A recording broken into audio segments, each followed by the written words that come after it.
This channel is part of the History Hit network. Medieval England in the 1390s. Richard II is on the throne. He reigns as a divine monarch, and the church dictates the daily ritual of life. But one corner of this dutiful world clamours with noise, day in, day out, the kitchens of Richard's court. And I'm thrilled to tell you that the recipes cooked by the King's master chefs were recorded and compiled into England's oldest known cookbook, The Forme of Curry. I have to confess that I have never cooked from it, until now. But there's a first time for everything, isn't there? It's a forgotten chapter in our culinary history, and I'm convinced that Richard's cookbook will reveal that many of the dishes we eat today can be traced back to his kitchens. I'll find out if others agree when I feed some medieval history buffs later. But first, the tale of the king, the cook, his kitchen, and his cookbook.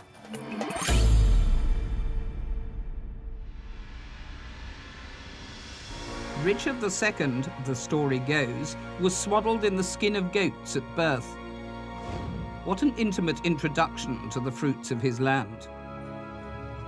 Crowned England's king in 1377, he was meant to follow his forebears and become a bloodthirsty Plantagenet monarch.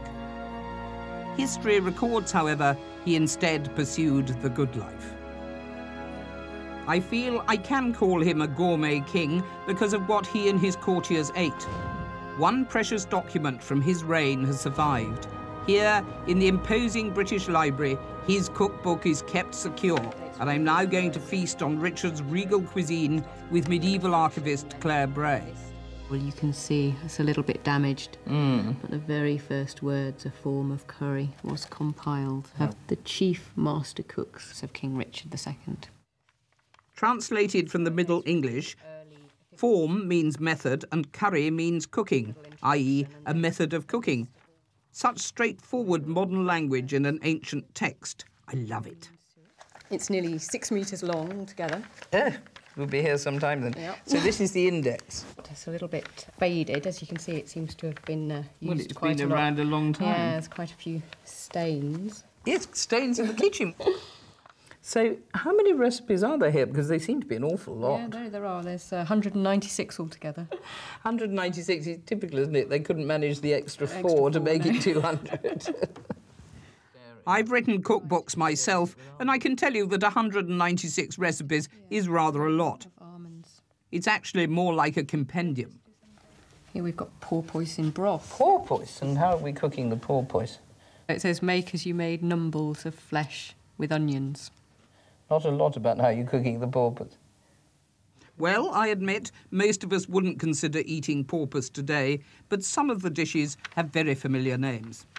Blancmange. Blancmange? Yep. Now that's proper blancmange made with capons. Capons, yeah. Yeah. And there are dozens of recipes that would feature quite happily on a modern restaurant menu.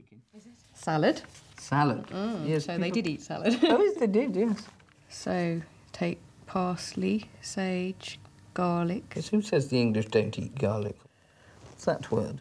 Rosemary. Rosemary. Purslane. Not a lettuce leaf mentioned, but still no less a salad. Mint. And what do you think that word is? Wash them clean. Wash them clean. They're very keen on washing things. You see, everybody thinks they were dirty in the Middle Ages. Not a bit of it. History Hit is a streaming platform that is just for history fans, with fantastic documentaries covering fascinating figures and moments in history from all over the world. We've got unrivaled access to the world's leading historians, with hundreds of documentaries featuring everything from Boudica to the British royal family. We're committed to bringing history fans award-winning documentaries and podcasts that you cannot find anywhere else. Sign up now for a free trial, and Real Royalty fans get 50% off their first 3 months. Just be sure to use code REALROYALTY at checkout. The recipes sound modern on paper, but what will they taste like? A library is not a place for a cook. My place is here, the chef's domain. Look at this kitchen, look at the space. Look at it with its skylight up the top. A cathedral of food, a most beautiful room. wonderful, with the light coming in, fire burning in the corner, and there, in his chair, would sit the chef, who could smell with his eyes, taste with his nose, and hear the exact quantities of precious ingredients being added. He was in total command of those working under him.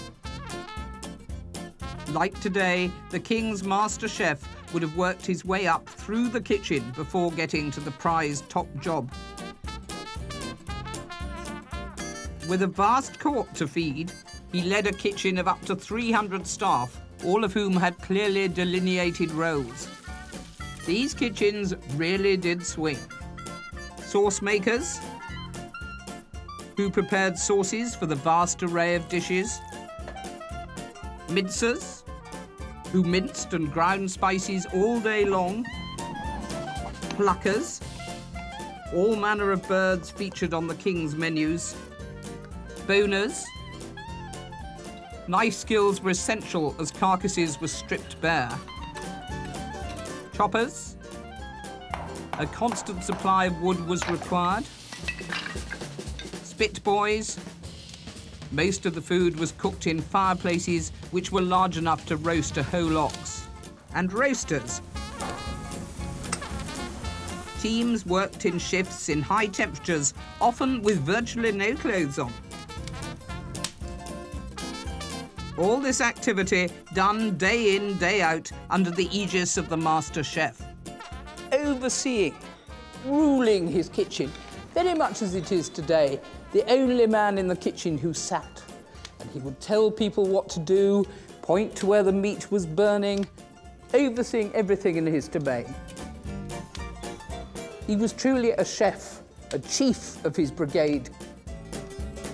Richard's court was obsessed with documenting everything from household lists to costs of goods to the food he ate. Thank God, I say, for medieval Westminster scribes. Through that door there would be the scribe in his little vestibule, taking notes of recipes, writing them down, listening to what the chef dictated, because the chef probably couldn't write. I imagine they penned recipes throughout the year, as the form of curry reads like an almanac of seasonal food. What was a necessity for the medieval kitchen is a la mode today, of course. The land was their supermarket. 50 years before Richard's reign, the Black Death had wiped out half the human population. The disease, however, did not affect the wild animals. They flourished. So, for Richard's court, food was plentiful and the kingdom was a hunter's paradise. Although Richard was not a Plantagenet warrior king, he loved the blood of the hunt. He dictated that his noblemen and his servants should avail themselves at every opportunity to practice with a bow and arrow.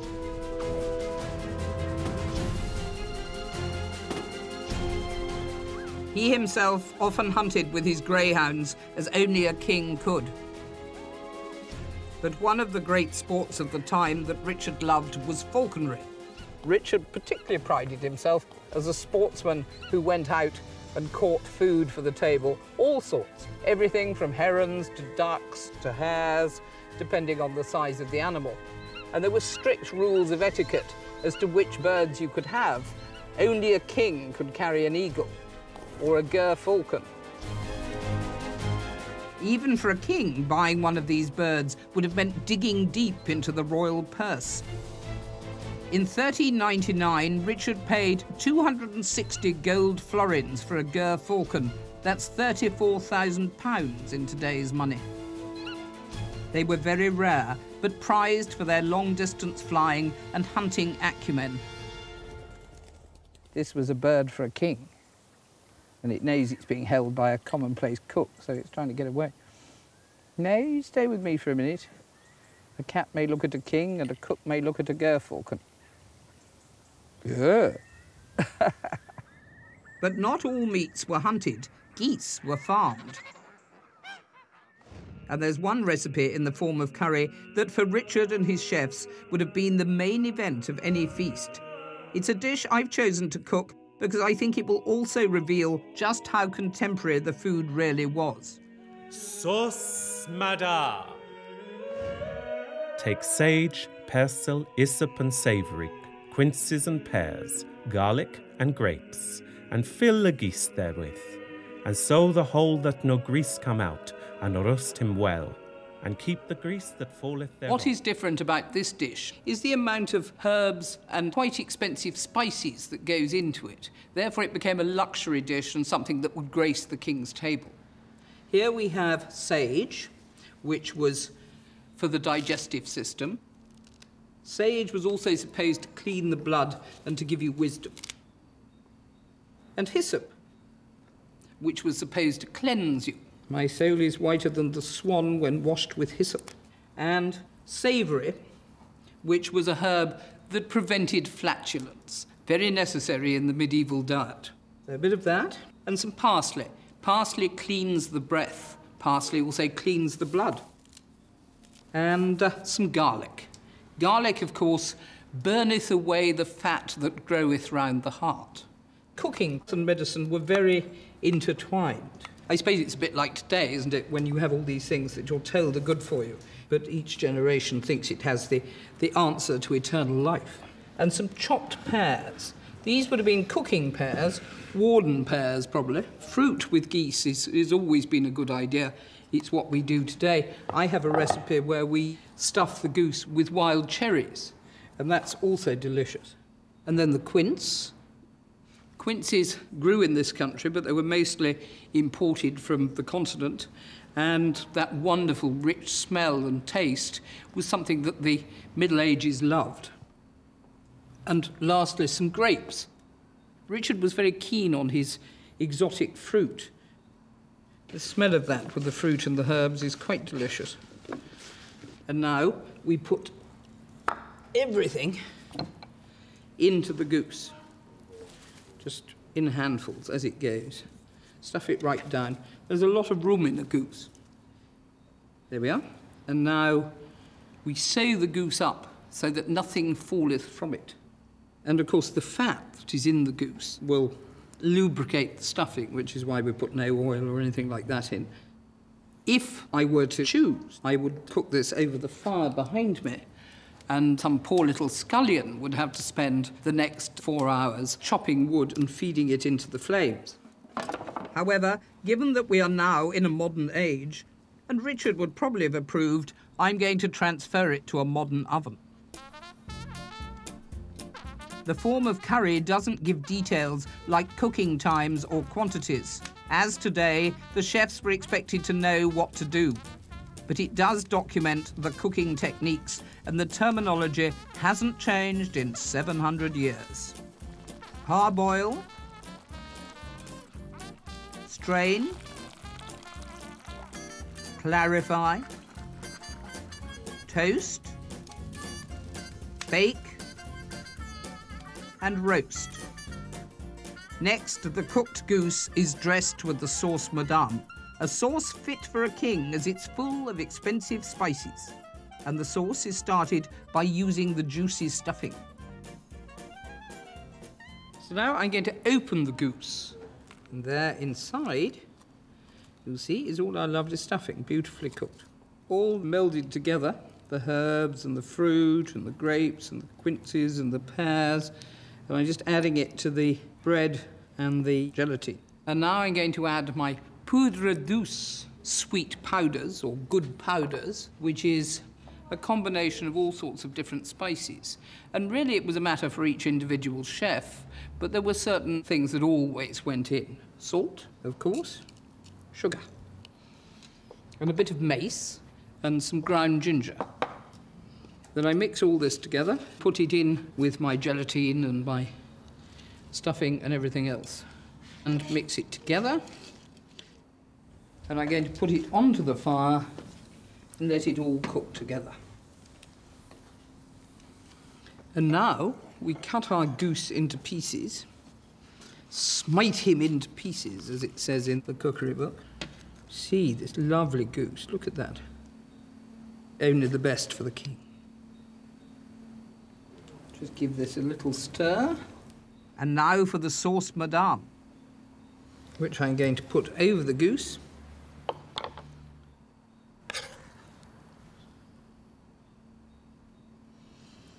And there we are.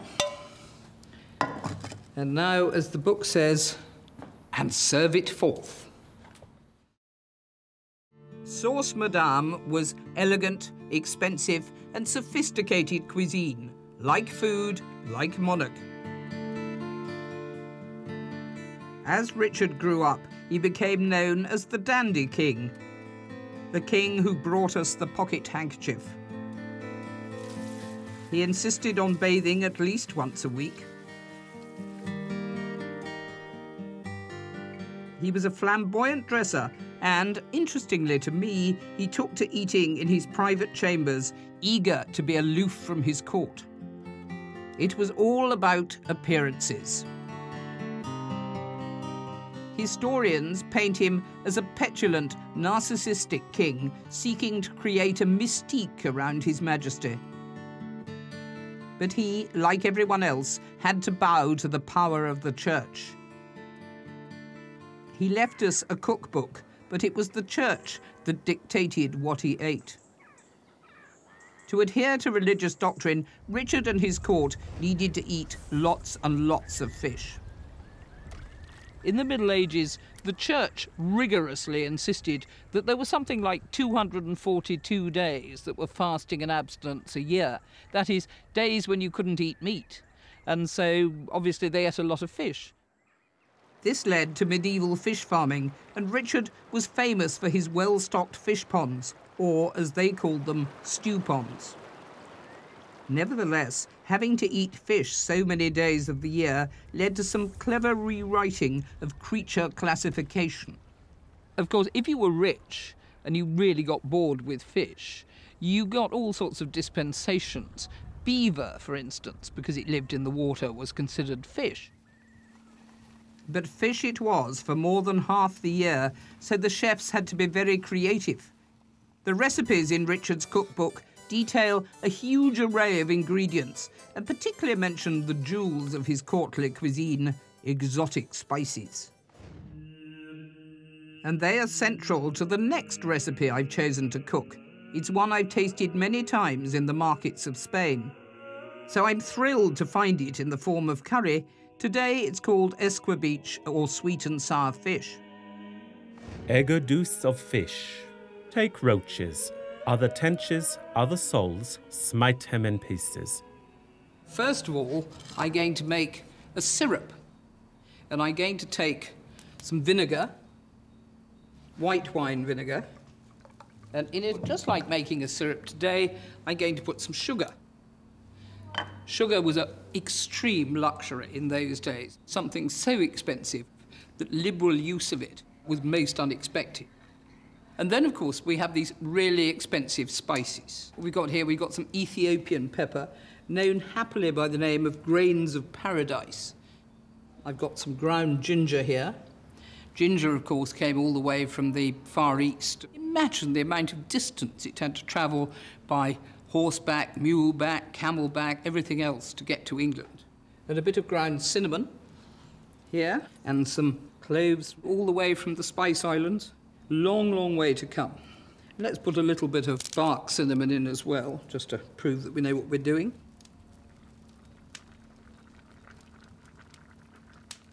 And now I'm going to add some chopped onions, finely minced, as they say in the cookery book, and some currants, just ordinary little currants, some sultanas, which of course are much fuller and plumper and juicier and more expensive, and would have come from the Isle of Cyprus, as would the currants. All of that handled by the early Venetian trading company, along with the sugar.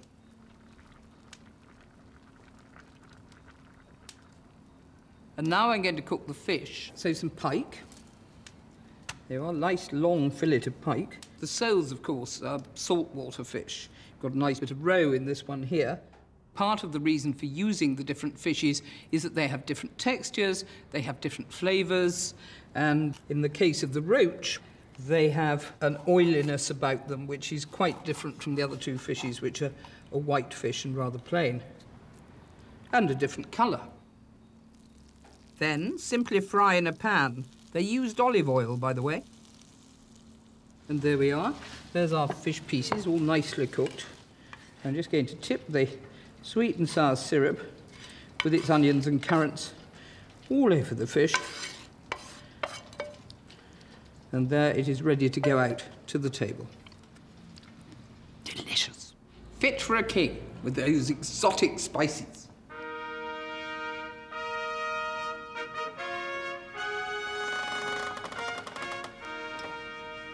Look at this. Isn't this wonderful?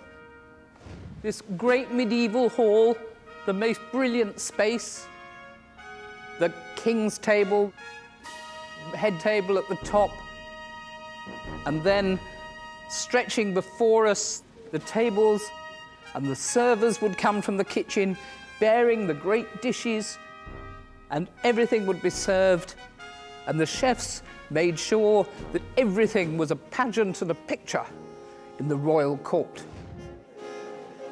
Richard was not only a connoisseur of good food, he was also a stickler for etiquette and manners, which included hands being thoroughly washed before a meal could begin. And in Richard's court, the use of cutlery reigned, particularly the spoon. They were such prized possessions, the royal household carried them everywhere they went. The court observed strict rules on table manners, and you may be surprised that it was not a knees up in a tavern, but more like fine dining.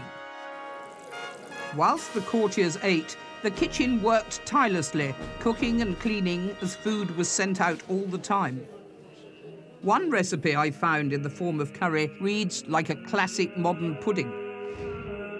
All of us will have eaten a version of it, probably, but so did Richard II. Here's his pears poached in red wine. Pears in confit. Take pears and pare them clean. Take good red wine and mulberries, other cendres, and steep the pears therein. Here are some Warden pears, all beautifully peeled, which I put into a nice little dish. And here I have some mulberries. These are dried white mulberries, but they'll do for the flavour. And for the colouring, some blackberries. And into this dish, I'm going to pour some red wine and put it onto the fire to cook. And now what I have to do is add various things to the wine and then reduce it down, and that'll be the sauce for the pears. Honey was one of the great sweeteners of the Middle Ages. They kept a lot of hives because not only was the honey used in cookery, but the wax was used in candles. Church candles, candles to light the king's great hall, all that sort of thing. So bees were big business. And to this, I'm also going to add powdered ginger. And now I get to sit here and do nothing. There are moments in a cook's life, even a medieval cook's life, when you just have to wait. Patience is a great virtue for cooks. Not necessarily chefs, but for cooks.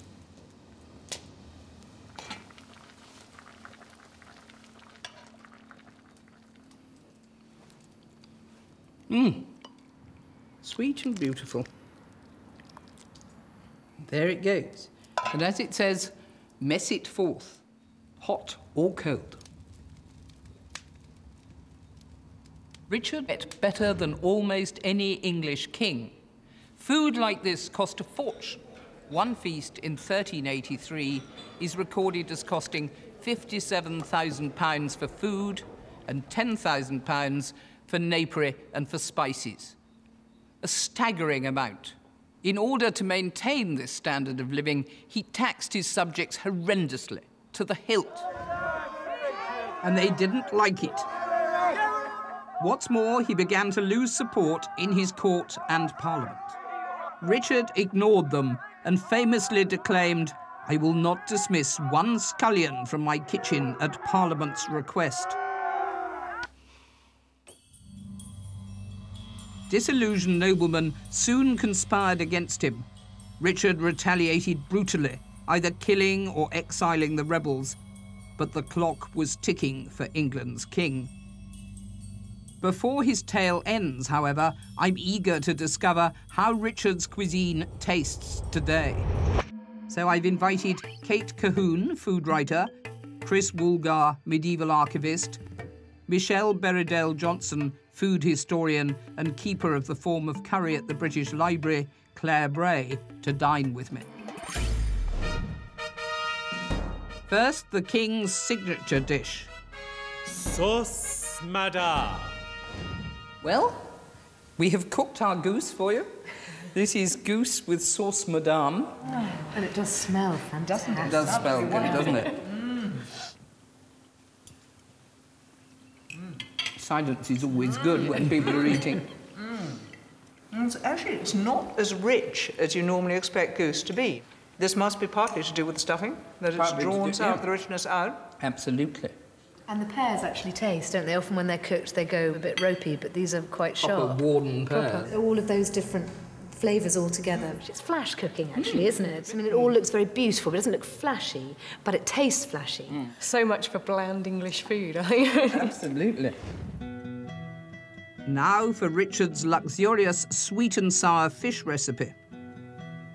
Eggerdouce of fish. One of the things that interests me, particularly with this, is how much fish they ate, because at least half the days in the year are fish days. There's a wonderful little piece in a 14th century school book by a very young boy, where at the end of Lent, at the end of eating nothing but fish, he writes in his margin, "Thou will not believe how weary I am of fish, and how much I desire that flesh were come in again." So this is very special fish. This is freshwater fish, which carries a premium. So to have pike is really very special indeed. It was the equivalent of 2 days' wages. Finally, a 700-year-old friend, poached pears. Pears in confit. Now look, isn't that beautiful? Because you just got that wonderful, lovely red colouring, outside with the lovely pure pear inside. Fantastic. Pears are a very common end to the meal in upper-class establishments in England. And they eat them at this point because they're believed to help the digestion. Looking at all these old cookbooks and having it cooked so beautifully and talking about it actually makes you realise how similar we are in so many ways. And it's those points of connection in history that are so sparky and really make you think, you know, I understand that period a little bit more. It brings you so much closer to the people themselves. You can actually imagine yourself in the kitchen. Because after all, medieval cooks were just exactly like us, and it just makes it all come alive. What I take from this meal is the tastes, the flavours, the things that I can't get from the manuscript. It's the imagination that brings it together and turns it into something that's really special. This brings it to life in a whole new dimension. You enjoyed it. And I think enjoyment just redoubles everything. I think to eat something that I've imagined in an esoteric way and find that it's not only good, but absolutely fantastic, it has been splendid. Thank you. Richard's end was less glorious than his food. Henry Bolingbroke, the cousin he exiled, returned in 1399 to claim the throne, and Richard was soon captured and incarcerated. Stripped of his majesty, Richard died at the age of 33. A premature death, perhaps, but his legacy is richer. England's oldest known cookbook. Richard II is dead. Ironically, for such a hedonist, starved to death. Terrible thought. But his cookbook remains, for those of us that are left to savour and taste the abundance. The king is dead. Long live the cook!